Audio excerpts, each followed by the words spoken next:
앞에 나 경배합니다. 주님만 찬양받기 합당하시니 긍정기와 영광 홀로 받으소서. 주 앞에 나 나아갑니다.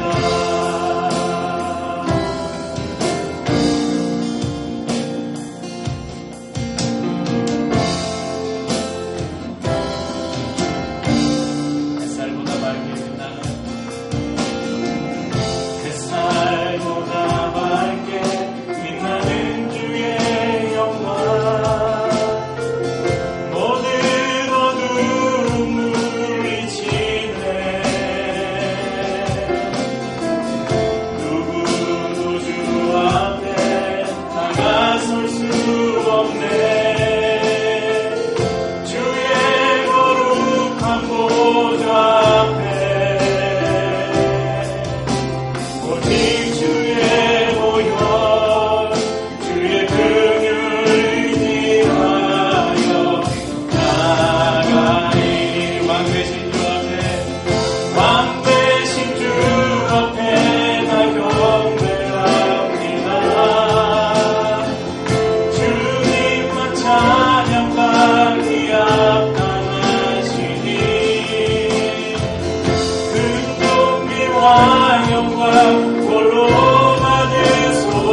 계셔 주의 손이 내게 계셔 내 기쁨이 주께 있네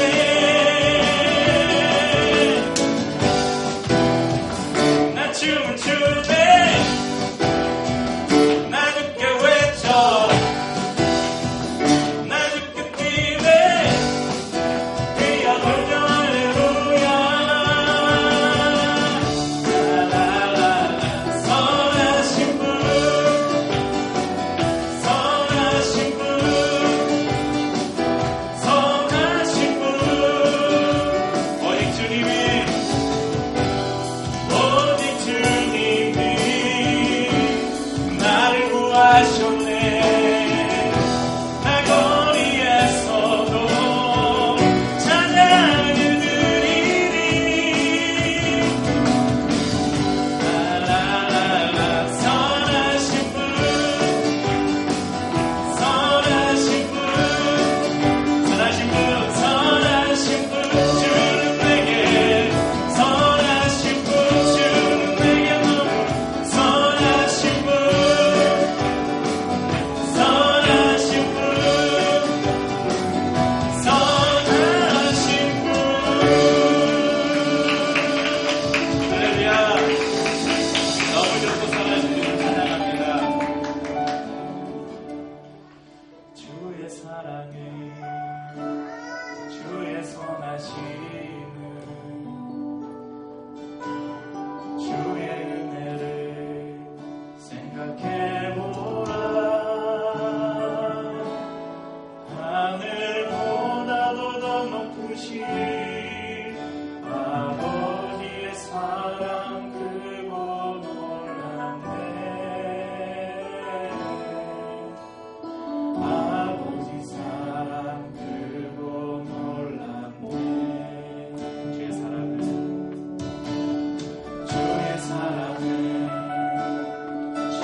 주연절 첫 번째 주일이면서 주님의 수세 주일입니다. 우리 윤서가 수세 주일이 뭡니까? 그런데 예수님께서 세례 받으신 것을 요단강에서 세례 받으신 것을 기념하는 주일입니다. 교회력으로는 1월 6일을 주연절로 지키는데 주연절이라는 것은 그러니까 주님이 세상에 나타나신 엄밀하게 말하면 하나님께서 예수 그리스도를 통해서 이 세상에 자신을 드러내신 쉽게 말하면 예수님이 공생의 사역을 시작하신 것을 기념하는 날이 바로 이 주연절입니다. 그래서 이 세례를 받으시는 요단강에서 예수님이 세례를 받으시는 그 사건 그리고 가나 혼인잔치에서 첫 번째 기적인 물을 포도주로 바꾼 이 기적을 기념하는 그런 주일이기도 합니다. 그래서 이제 2월 22일에 사순절이 시작되는 제2수요일이 시작되는데 그때까지를 주연절 절기로 교회력은 정하고 있습니다. 오늘은 주연절 후 첫 번째 주일이면서 벌써 2023년의 두 번째 주일을 맞았습니다. 지난 2022년의 마지막 주일이 저희가 성탄절이었잖아요. 성탄절이었고 또 지난주는 신년주일 1월 1일이 다 걸려서 신년주일로 지내면서 2022년 한 해를 이렇게 돌아보고 결산하는 시간을 저희가 갖지 못했습니다. 그래서 오늘 조금 늦은 감이 있지만 지난 한 해를 돌아보고 여기까지 우리를 도우신 하나님께 감사드리고 또 교회를 아름답게 함께 세워오신 지체들을 서로 축복하고 격려하는 시간을 가지려고 합니다. 성경에 기록된 그 여러 지명들은 특별한 사건 때문에 붙여진 이름도 있고 특별한 의미를 부여하기 위해서 붙여진 지명도 있습니다. 이 에베네셀이라는 이름도 마찬가지입니다. 7장 12절에 보면 오늘 본문 12절에 사무엘이 돌을 취하여 미스바와 센 사이에 세워 이르되 여호와께서 여기까지 우리를 도우셨다 하고 그 이름을 에베네셀이라 하니라 이렇게 기록하고 있죠. 그러니까 블레셋과의 전쟁에서 승리한 기념, 하나님께서 우리에게 승리를 주셨다. 이 승전을 기념해서 세운 돌무더기, 이것이 바로 에베네셀입니다. 정확히는 에벤 하에셀인데 이 에벤은 돌을 가리켜요. 그리고 에셀은 호위 또는 도움. 그래서 이것을 그냥 그대로 번역을 하면 도움의 돌. 오늘 말씀의 제목이죠. 도움의 돌. 이 에벤에셀이 가지고 있는 의미입니다. 이것을 조금 이렇게 좀 이제 확장시켜서 이제 의역을 해보면 남편이 아내를 보살피는 행위 또는 강자가 약자를 무조건 보살피는 행위 이럴 때 이 에벤에셀의 의미를 사용을 합니다. 그러니까 에벤에셀은 하나님께서 남편과 같은 친밀함으로 아내와 같은 이스라엘을 도우신 것을 기념하는 상징이라고 우리가 볼 수 있죠. 지도를 보시면서 이 에벤에셀의 유래를 한번 찾아가 보겠는데요. 이 사무엘상 4장으로 우리가 조금 앞으로 가보면 블레셋과의 첫 번째 전쟁 이야기가 나와요. 첫 아벡 전투에서 저기 왼쪽 위에 보면 아벡이라는 곳이 있잖아요. 이 아벡에서 이스라엘과 블레셋이 전쟁을 벌입니다. 블레셋은 아벡에 진치고 이스라엘은 에벤에셀에 진쳐서 여기서 전쟁을 벌이는데 이스라엘이 졌을까요? 이겼을까요? 이겼다고요?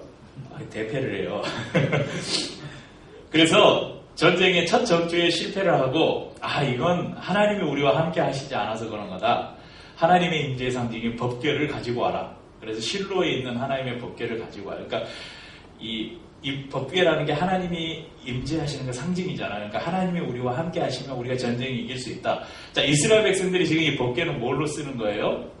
전쟁을 이기기 위한 수단으로 쓰고 있는 거예요. 이미 하나님께서는 사무엘 선지자를 하나님께서는 이스라엘을 버렸다고 말씀하셨는데 그 법궤 안에 하나님의 임재가 있을 리가 없죠. 그 법궤를 가지고 와서 싸웠는데 이겼을까요? 졌을까요? 또 졌어요. 그리고 결국 이 엘리의 두 아들 홈리와 비느하스가 전쟁에서 죽고 하나님의 법궤마저 빼앗기게 됩니다. 이 소식을 들은 엘리 제사장은 그 충격에 의자에 앉아있다가 뒤로 넘어져서 목이 꺾여서 바로 죽음을 당하고 맙니다. 이 블레셋은 이 빼앗은 하나님의 법궤를 아스돗에 있는 다곤 신당에 갖다 두었어요. 그러니까 이 옛날에 그 고대 근동의 전쟁은 나라와 나라의 전쟁인데 그 나라와 나라의 전쟁 이면에 뭐가 있냐면 그 나라가 섬기는 신과 신들의 전쟁이라고 생각했어요. 그러니까 한마디로 이 법궤는 이스라엘의 신이잖아요. 이스라엘의 신을 이 블레셋이 모시고 있는 다곤 신이 이겼다고 말한 거예요. 그래서 이스라엘의 신을 상징하는 법궤를 다곤 신당 안에 다곤 신상 앞에 딱 갖다 놓은 거예요. 전리품으로. 저기 제일 밑 앞에 아스돗이 있잖아요. 왼쪽에. 그런데 이상한 일이 일어납니다. 사무엘상 5장 3절 4절 보니까 아스돗 사람들이 이튿날 일찍 일어나 본즉 다곤이 여호와의 궤 앞에서 엎드러져 그 얼굴이 땅에 닿았는지라. 그들이 다곤을 일으켜 다시 그 자리에 세웠더니 그 이튿날 아침에 그들이 일찍 일어나 본즉 다곤이 여호와의 궤 앞에서 또 다시 엎드려져 얼굴이 땅에 닿았고 그 머리와 두 손목은 끊어져 문지방에 있고 다곤의 몸뚱이만 남았더라. 그러니까 하나님의 법궤를 다곤 신상 앞에 세워놨는데 그 다음날 보니까 다곤 신상이 법궤 앞에 이렇게 완전히 엎드려져서 엎어져서 절을 하니까 엎드려져 있는 거예요. 그래서 이게 무슨 일이지 하고 세워놨어요. 그러니까 다음날 가보니까 또 엎드려져 있는데 팔다리 다 떨어져서 몸뚱아리만 있는 거예요. 어떻게 생각했겠어요? 그런데 이런 일이 일어날 뿐만 아니라 이 아스돗에 온 천지에 독종이 퍼져요. 그래서 이건 이 여호와의 궤를 가지고 온 것 때문이다. 이거 돌려보내자. 그래서 이 아스돗 사람들이 하나님의 법궤를 어디로 보내냐면 가드로 보냅니다. 골리앗의 고향이라고 우리가 잘 알고 있잖아요. 가드로 법궤를 보내요. 그런데 가드에서도 동일한 일이 생겨요.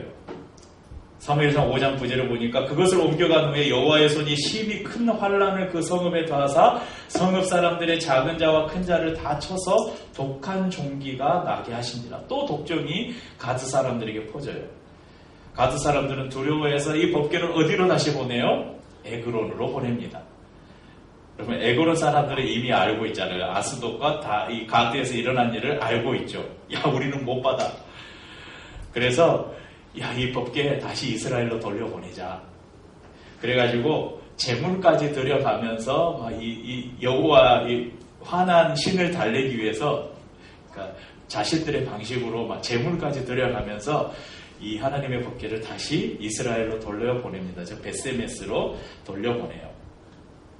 그리고 이 베세메스에 도착한 하나님의 법궤를 다시 기란 야림으로 가서 그곳에 아비나답의 집에 두고 엘리아살이라는 한 사람을 통해서 이 법궤를 지키게 합니다. 사무엘상 7장 1절 2절 오늘 저희가 읽은 본문 1절 2절에 보면 기앗 여야림 사람들이 와서 여호와의 궤를 옮겨 산에 사는 아비나답의 집에 들여놓고 그의 아들 엘리야사를 거룩하게 구별하여 여호와의 궤를 지키게 하였더니 궤가 기란 여야림에 들어간 날부터 20년 동안 오래 있은지라. 이스라엘 온 족속이 여호와를 사모하니라. 그럼 20년 동안 하나님의 법궤가 저 기란 여야림 아비나답의 집에 머물러 있습니다. 사무엘 선지자는 이스라엘 백성들을 미스바로 불러 모으고, 여기 보면 베델 밑에 미스바가 있잖아요. 미스바로 불러 모으고 금식하며 회개하고 하나님의 은혜를 구하는 미스바 성회를 엽니다. 예전에 이렇게 부흥회하면 큰 연합 집회하면 이름으로 자주 썼던 미스바 구국 성회 이런 거 많이 썼어요. 거기가 여기에서 나온 말이에요. 미스바 성회를 엽니다. 그런데 이 소식을 들은 블레셋이 지금 이스라엘이 다시 세력을 모아서 우리를 대적하려고 하는가 보다. 저들이 힘을 형성하기 전에 우리가 다시 이스라엘을 치자. 그래가지고 군대를 모아서 이스라엘을 공격해 오기 시작합니다. 그럼 이미 블레셋에게 패한 경험이 있잖아요. 그리고 지금은 비무장으로 부흥회를 열고 있어요. 변변한 무기조차 없는 이스라엘에게 이 블레셋의 공격 소식은 청천벽력과도 같은 소식이었을 것입니다. 여러분, 아무것도 할 수 없는 이스라엘 백성들이 할 수 있는 게 뭐밖에 없어요? 기도밖에 없죠. 하나님 우리를 도와주십시오. 하나님 우리를 구해주십시오. 우리를 건져주십시오. 기도를 들으시는 하나님은 오늘 성경의 말씀을 보면 우레를 바라셔서 이 블레셋 군대를 어지럽히시고 이스라엘로 하여금 대승을 거두게 합니다. 10절 11절 보면 사무엘이 번제를 드릴 때에 블레셋 사람이 이스라엘과 싸우려고 가까이 오매 그날에 여호와께서 블레셋 사람에게 큰 우레를 발하여 그들을 어지럽게 하시니 그들이 이스라엘 앞에 패한지라. 이스라엘 사람들이 미스바에서 나가서 블레셋 사람들을 추격하여 벳갈 아래에 이르기까지 쳤더라. 그럼 이날의 승리는 하나님께서 주셨다는 것 외에는 설명할 방법이 없어요. 사무엘은 이날의 승리와 하나님의 은혜를 잊지 않게 하기 위해서 미스바와 센 사이에 돌을 가져다가 돌을 세우고 이름을 에베네셀이라고 명명합니다. 바로 도움의 돌이라고 불렀던 것이죠. 그럼 구약 성경에서 이 돌을 가져다가 취하여 세우는 일은 특별한 사건을 기념하기 위해서 혹은 어떤 사건을 기억하기 위해서 아니면 어떤 것을 꼭 지키기 위한 약속의 상징으로 이 돌을 쌓는 행위가 있었습니다. 창세기 31장 46절에서 49절에 보면 이런 말씀이 있습니다. 또 그 형제들에게 돌을 모으라 하니 그들이 돌을 가져다가 무더기를 이루매 무리가 거기 무더기 곁에서 먹고 라반은 그것을 여갈 사하두다라고 불렀고 야곱은 그것을 갈르엣이라 불렀으니 라반의 말에 오늘 이 무더기가 너와 나 사이에 증거가 된다 하였으므로 그 이름을 갈르엣이라 불렀으며 또 미스바라 하였으니 이는 그의 말에 우리가 서로 떠나 있을 때에 여호와께서 나와 너 사이를 살피시옵소서 함이라. 여러분 이 야곱이 바단 아람에 가가지고 그의 삼촌집 라반의 집에서 20년 동안 봉사했는데 사기당하잖아요. 한마디로. 아무튼 사기당하고 20년 동안 봉사한 다음에 두 아내를 얻어서 이 삼촌 라반을 몰래 피해서 야반 도주를 해요. 자신이 그 얻은 가족과 하인들과 그 가축들을 다 데리고 야반 도주를 해요. 그 소식을 들은 라반과 그의 처남들, 그러니까 라반의 아들들이 뒤쫓아오죠. 뒤쫓아오는 그 라반을 만나서 둘이 화해를 합니다. 그러니까 협정을 맺는 거예요. 그래서 그곳에 돌을 모으고 그 이름을 라반은 여갈 사하두다 이렇게 불렀고 야곱은 그것을 갈루엣이라고 불렀는데 이것은 동일하게 증거의 돌무더기 이런 의미를 가지고 있습니다. 이 언약을 통해서 라반은 이 야곱이 가지고 간 재산을 너의 것이다 인정을 하게 되었고요. 야곱은 삼촌에게 복수하러 이 돌을 넘어서 삼촌에게 가지 않겠다. 그런 약속의 표징이 되었습니다. 여러분 여호수아가 이스라엘 백성들을 이끌고 가나안으로 건너갈 때 이제 모세는 요단강 건너편에서 죽고 새로운 이스라엘의 지도자 여호수아가 이제 요단강을 건너잖아요. 요단강이 그때 홍수 우기였어요.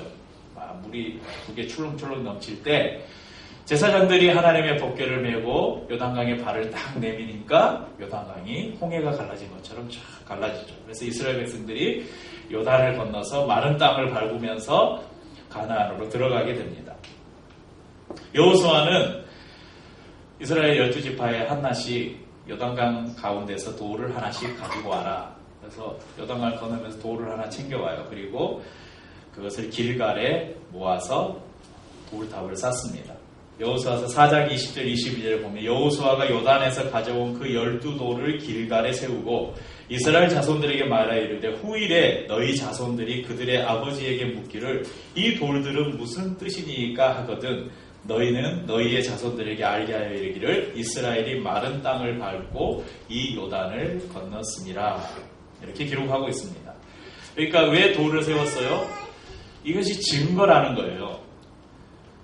우리 이스라엘 백성들이 가나안에 들어올 때, 약속의 땅으로 들어올 때 요단강이 넘실거려서 건널 수 없었는데 하나님께서 요단강을 가르시고 그것을 우리가 요단강 바닥을 밟고 건너게 하셨다. 이 돌이 바로 그 요단강 바닥에서 가지고 온 돌이다. 이것을 너희의 자녀들에게 가르치라 이렇게 말씀하신 것이죠. 이처럼 오늘 본문에 나타난 이 에베니셀이라는 돌은 하나님의 놀라우신 은혜 구원에 대해서 감사해서 세운 돌입니다. 그리고 하나님의 계속적인 은혜를 요청하는 간구의 돌이기도 합니다. 또한 하나님의 은혜 안에서 내가 매일 머물겠다는 헌신을 다짐하는 다짐의 의미도 있습니다. 여호와께서 여기까지 우리를 도우셨다. 여기까지 그 돌을 세운 그곳까지가 아니에요. 이게 지정학적으로 지리적인 위치를 말하는 것이 아닙니다. 여기서 말하는 여기까지는 아주 중요한 의미가 담겨 있는데 바로 하나님의 인내를 우리에게 가르쳐줘요. 하나님께서 이렇게 오래오래 우리를 참아주셨다는 의미가 여기까지 우리를 도우셨다라고 그 말씀 안에 담겨 있습니다. 하나님께서는 이스라엘 백성들을 이 종살이하던 애굽에서 불러내셨죠. 홍해를 갈라서 육지처럼 건너게 하시고 광야에서는 만나와 메추라기로 그들을 먹이시고 구름 기둥과 불 기둥으로 그 사막을 인도하셨습니다.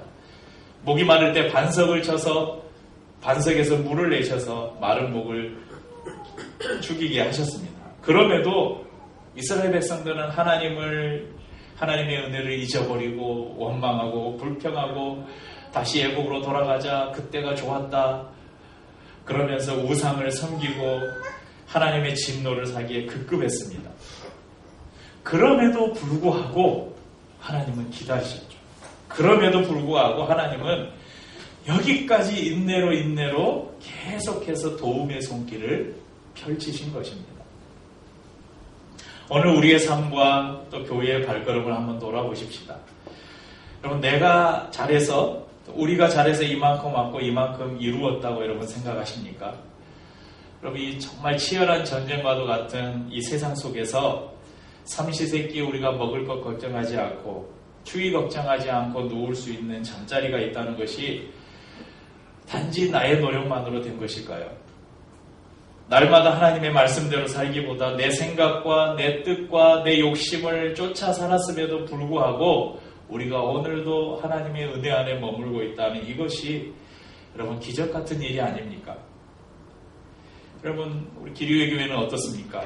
지금처럼 한국교회의 신뢰가 밑바닥을 치던 시대가 어디에 있었어요? 제 기억에는 없어요. 교회를 다닌다고 말하는 것이 자부심이 아니라 부끄러움이 되어버린 시대에 우리가 살고 있습니다. 여러분, 이런 시기에 아무것도 내세울 것 없는 이 기류의 교회가 여기까지 올 수 있었던 것은 하나님의 은혜가 아니고는 설명할 길이 없습니다. 지난해 기류의 교회는 우리 두 분 성현 형제와 지혜자매 부부까지 등록을 하면서 무려 12명의 새로운 가족이 등록을 했어요. 그 전까지 기존 성도가 몇 명이었는지 아세요? 9명이었어요. 기존 성도에 대가 넘는 성도가 등록을 했습니다. 이런 이야기를 들으면서 사람들이 다 깜짝 놀라요. 주위의 목사님들이나 다른 분들이 어떻게 요즘 같은 시대에 그런 일이 있을 수 있냐고. 네, 기적 같은 해라고 해도 과언이 아닐 것입니다. 하지만 우리의 자격이나 우리의 노력으로 이룬 것이 하나도 없습니다. 우리의 자격이나 우리의 노력으로 우리의 삶을 측정하자면 우리는 내세울 것이 하나도 없는 존재들입니다. 베드로서 3장 15절에는 이렇게 말씀합니다. 또 우리 주의 오래 참으심이 구원이 될 줄로 여기라. 하나님의 오래 참으심과 그분의 도우심이 아니었으면 여러분, 이 자리에 구원받을 사람 한 사람도 없고 이 자리에 하나님의 은혜를 누릴 사람이 한 사람도 없을 것입니다. 그래서 우리는 알아야 됩니다. 여러분, 엄청 막 죽을 병에 걸렸다가 살아나고 막 사업이 다 부도나서 완전 쫄딱 망해서 신용불량자 되고 거기서 다시 회생하고 이것만이 은혜가 아니에요. 큰 은혜만이 은혜입니까? 장맛비만 은혜가 아니라 아침 저녁으로 맺히는 이슬도 하나님의 은혜입니다. 새벽에 이슬이 맺히지 않는다면 우리 주변에 살아남지 못할 식물들이 굉장히 많아요. 일상생활 중에서 언제나 받아왔고 앞으로 받을 은혜에 대해서 우리가 별로 의식하지 못하고 살아갑니다. 하지만 성도님들, 지난 1년간 2022년 한 해 동안 여러분이 받은 햇빛의 양을 값으로 한번 환산해 보신 적이 있으세요? 병원에 가면 이렇게 자가호흡을 하지 못하는 사람에게 뭐 끼워요? 산소 마스크 끼우잖아요. 산소를 인위적으로 이렇게 공급을 해주잖아요. 여러분이 1년 동안 공짜로 마신 산소를 그 병원에 가서 요거 끼고 있는 그 비용으로 계산해 보면 얼마나 나올까요?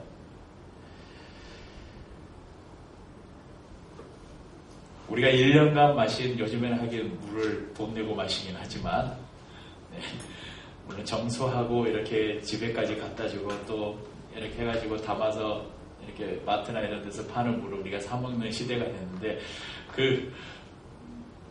제가 한 1993년에 대만으로 단기 선교를 갔는데, 그때 대만을 갔는데 마트에서 물을 사먹는 거예요. 그래서 물을 다 사먹네? 그러니까 그때 최소한 제 기억에 1993년까지는 제가 93년에 대만에 가서 물을 사먹는 걸 보고 물을 돈을 주고 사먹네? 이랬거든요. 최소한 1993년까지는 우리나라에서 물을 안 팔았어요. 혹시 제 기억이 틀렸을지도 모르겠습니다. 하지만 제 기억에는 그래요. 그냥 수돗물 그냥 마시면 됐어요. 이 생수라는 걸 만들어서 마트에서 생수를 판 게 얼마 안 됐어요. 근데 그 전에는요, 물을 뭐 우리가 만들었습니까? 물론 정수하는 과정이 있었지만 하늘에서 비가 내리면 그 빗물 모아서 정수해서 그냥 공급하는 거죠. 이것은 당연히 우리에게 주어지는 거야 생각했던 많은 것들이 실상은 하나님의 은혜가 아닌 것들이 없습니다. 이런 것은 당연히 나에게 주어지는 거야, 내가 당연히 누리는 거야 라고 생각하고 사는 사람들에게 여러분 감사를 찾아보기 힘들 거예요. 그렇지만 이 모든 것이 나에게 은혜이고 감사입니다라고 고백하는 사람들은 원망과 불편이 없는 감사가 넘치는 삶을 살 것입니다. 하나님께서 우리에게 주신 특별한 은혜가 하나 있어요. 제가 전에도 이야기했는데 그게 뭐냐면 망각의 은혜예요. 우리 윤서랑 민서랑 공부하는 우리 세연이 하나님이 왜 나에게 망각의 은혜를 주셔가지고 외워도 까먹고 그러지. 한번 딱 기억한 거는 잊어먹지 않으면 정말 좋을 텐데 그러면 전교 1등 할 텐데 그지? 그런데 하나님이 우리에게 망각의 은혜를 주셨어요. 이게 얼마나 큰 은혜인지 몰라요. 여러분들 지금까지 여러분은 연세가 있으신 분도 있으니까 자라오면서라고 좀 그리고 지금까지 지내오시면서 그 어린 시절부터 혹시 뭐 사고를 당했거나 아니면 병이 났거나 그래서 아팠던 기억 아니면 누군가를 떠나보낸 기억, 그 슬픔, 그런 고통, 그것이 여전히 우리의 뇌리에 생생하게 그대로 남아있다면 여러분 사람들은 다 정신병자가 될 거예요. 미쳐서 못 살 거예요. 그렇지 않아요? 여러분 코로나로 막 심하게 알아보신 적 있죠? 그 알았던 고통이 그대로 남아있다고 생각해 보세요. 저도 재작년에 저희 아버님을 하나님 품에 보내드렸는데 그때 그 슬픔이 그대로 계속해서 남아있다면 정상적인 삶을 못 살 거예요. 날마다 펑펑 울고 있겠죠. 혹시 너 아니면 난 못 살아, 너 아니면 죽을 거야 하면서 연애하셨던 분들 헤어지시기도 하셨잖아요. 그 기억 그대로 남아있으면 그 이별의 고통 때문에 막 술 마시고 하신 적 있으시죠? 막 거리를 대회하고 막 그런 거 그대로 남아있으면 어떻게 살겠어요? 하나님이 우리에게 은혜를 주셨어요. 잊어버리도록. 그것을 기억하지 않도록. 그런데 이런 우리를 하나님이 아시기 때문에 너희가 다른 거 잊어버려도 되는데 은혜는 잊어버리지 말아라. 그래서 그 은혜를 잊어버리지 않기 위해서 징표를 남기라고 우리에게 말씀하시는 거예요. 왜 에베네셀이라는 돌을 쌓았겠어요? 잊어버리지 말라는 거예요. 왜 길갈에다가 요단강에서 가져온 돌을 쌓았겠어요? 잊어버리지 말라는 거예요. 여러분 우리도 한 해를 돌아보면서 이런 기념비 하나를 여러분 마음속에 세워보았으면 좋겠습니다. 어제 몇 시간에 걸쳐서 2022년 제 외장하드에 사진을 다 모아놓고 있는데 2022년 한 해를 쭉 보면서 저희들이 걸어왔던 사진들을 고르고 또 부족한 실력이지만 그냥 간단한 편집 프로그램에 그 사진들을 넣고 음악을 넣고 해서 이 한 해를 돌아보는 영상을 하나 만들었어요. 이게 또 우리에게 하나의 기념비가 될 것 같다. 2022년에 하나님이 우리에게 어떤 일을 행하셨는가, 어떤 은혜를 주셨는가, 이 영상, 한 4분짜리 영상 하나 보면 그때를 떠올릴 수 있겠다, 그런 생각이 있습니다. 성도님들도 그런 시간을 한번 가져보시길 바랍니다. 조금 늦은 감이 있지만 지난 한 해를 돌아보면서 지난 한 해의 사진들을 정리해 보아도 좋고 여러분들의 가족들과 함께 했던 그런 추억들을 이렇게 모아보아도 좋고 감사의 편지를 써보는 것도 또 한 해의 소회를 담은 간증문을 써보는 것도 좋을 것입니다. 하나님께서 여기까지 우리를 도우셨습니다. 인내로 우리를 참으시고 우리를 인도하신 하나님께서 여기까지 우리를 도우시고 우리에게 에베네셀의 돌을 쌓게 하셨습니다. 이 에베네셀의 돌은 단지 감사해서 세운 돌일 뿐만 아니라 하나님의 은혜를 계속적으로 제가 구합니다. 하나님의 은혜가 없으면 제가 살 수 없습니다라고 고백하는 고백의 표시이기도 하고요. 하나님의 은혜 안에 제가 계속 머물러 있겠습니다라는 다짐이기도 합니다. 저희들의 삶에도 또 우리 기류의 교회의 발걸음에도 하나님의 은혜를 잊지 않기 위한 이 에베네셀의 돌을 날마다 해마다 이렇게 세워갈 수 있기를 바랍니다. 또 오늘 우리가 드리는 이 예배를 통해서 우리가 하나님 앞에 올려드리는 찬양, 우리의 기도가 이 은혜에 대해서, 우리에게 주신 은혜에 대해서 감사하고 지속적으로 그 은혜를 구하고 그 은혜를 잊지 않겠다는 결단으로 드려지는 이 오늘의 예배가 되기를 주님의 이름으로 축복합니다.